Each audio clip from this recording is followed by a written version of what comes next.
it's interesting. If you've never had an animal look you in the eye like J6 looked at me, it's the experience of a lifetime. And I don't know who intervened in that meeting, if it was the animal or me or God, but there was a connection.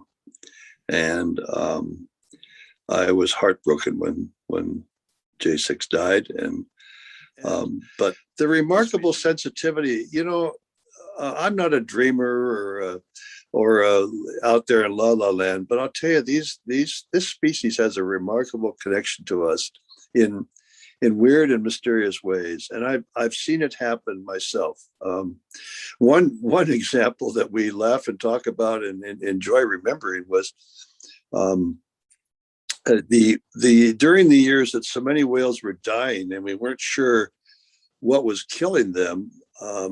And why they were dying, and no one was really paying any attention, and the pods were diminishing. And this was after kind of the capture era, but there was just a lot of whales being lost. And so we wanted to call some public attention to this. And by this time, I was Secretary of State, and I told my staff, we're going to go to San Juan Island. We're going to have a funeral for the whales.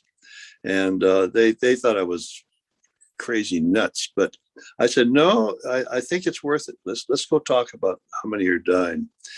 And I remember that day when we got to San Juan Island, and I stopped to see Ken Balcom and some others, and they said, Ralph, there haven't been any whales around here for, I think, 3 or 4 weeks. And he said that they just haven't been here. And there's none in the area that we know of. And so you could have your little press conference down there and so forth, but I don't think you're going to have a chance for the press to get any pictures of whales, which we kind of hoped for, but we said, well, okay, that's a remote chance, and it probably won't happen. And it was interesting, about an hour before the event, Balcom called me, Ken called me, and he said, Ralph, we've just seen the whales coming across on the southern end of San Juan. And he said, looks like they're heading north towards you. And I thought he was kidding me. I kind of laughed and said, yeah, right, Ken, that's not going to happen. And it was very interesting. We were there at Limekiln, and I had my back to the kind of facing to the crowd, and the cameras were all focused on me. And suddenly I looked up, and I was speaking just briefly there to open the press conference. And suddenly I saw all the cameras just swing away from me and right out to the bay. And there they were. And it was J-Pod, and they were leaping and jumping. And it was because we were there. And I believe that in my heart. And I think that they knew that people were standing up for them. And that's something that I know will be hard for a lot of people to comprehend, but there are so many other examples.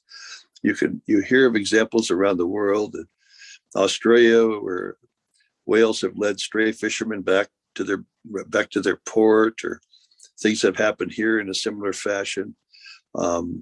And these whales were just frolicking and jumping and breaching, and we couldn't believe it.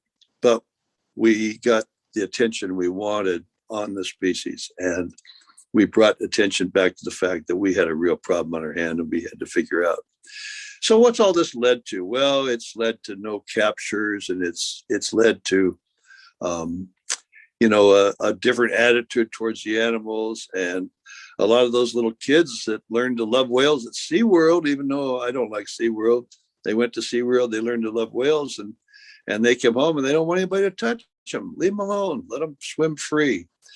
And they become our allies. The little kids have this as they grow up, especially. But I want to say that one of the things we've learned is that there are family groups, and there are no question they're family groups. We watched in the capture operations in Budd Inlet, and I was only about 60 feet away, 70 feet away. And you could tell mothers and siblings, some were in the net, some were outside the net, screaming back and forth. at each other. And I will probably hear those screams in my head the rest of my life. I could still bring them up if I want to hear them. And it was gruesome. It was awful what we heard. And we had no doubt in our minds that there were families there. And with Lolita or Tokite, there's a family here. And I truly believe that that whale could be rehabilitated and brought back to be and hopefully live out its life right here. And so much could be learned. So much could be learned. And unfortunately, the Miami Sea Aquarium won't cooperate with anything. They won't let us cooperate on medical research or on blood samples or anything.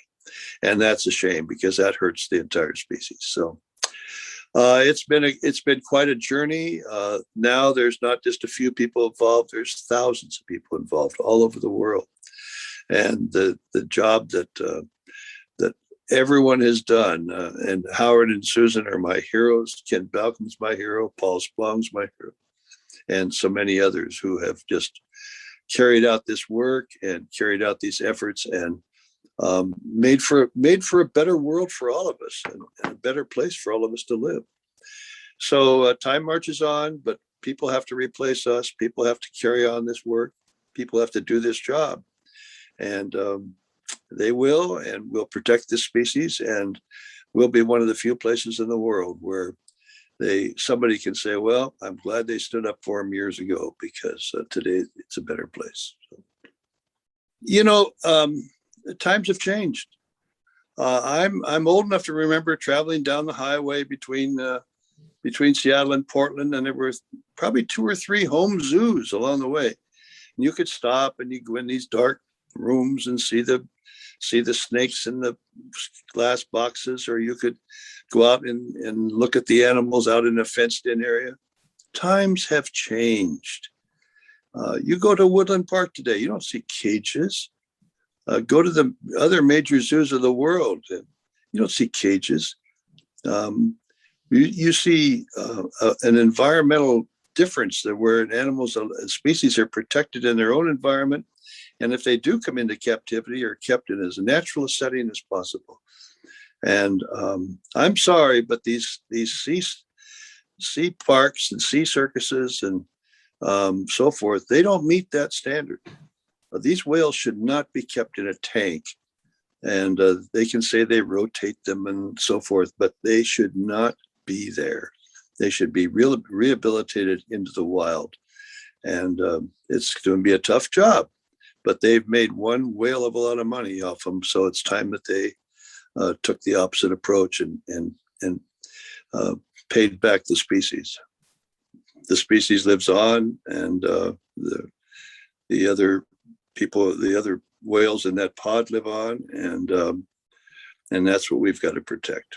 But the interesting point is that every single governor and every single leader in our state's wildlife department and so forth from day one has been supportive, every single one.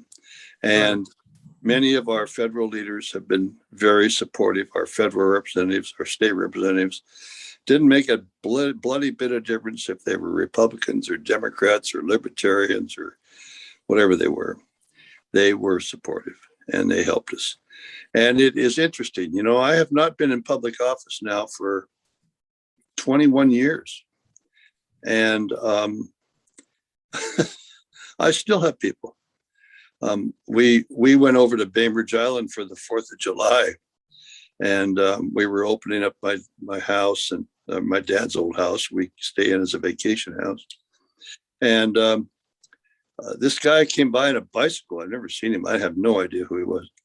And he stopped and parked his bike and he walked up in the front yard and he said, "Are you Ralph Munro?"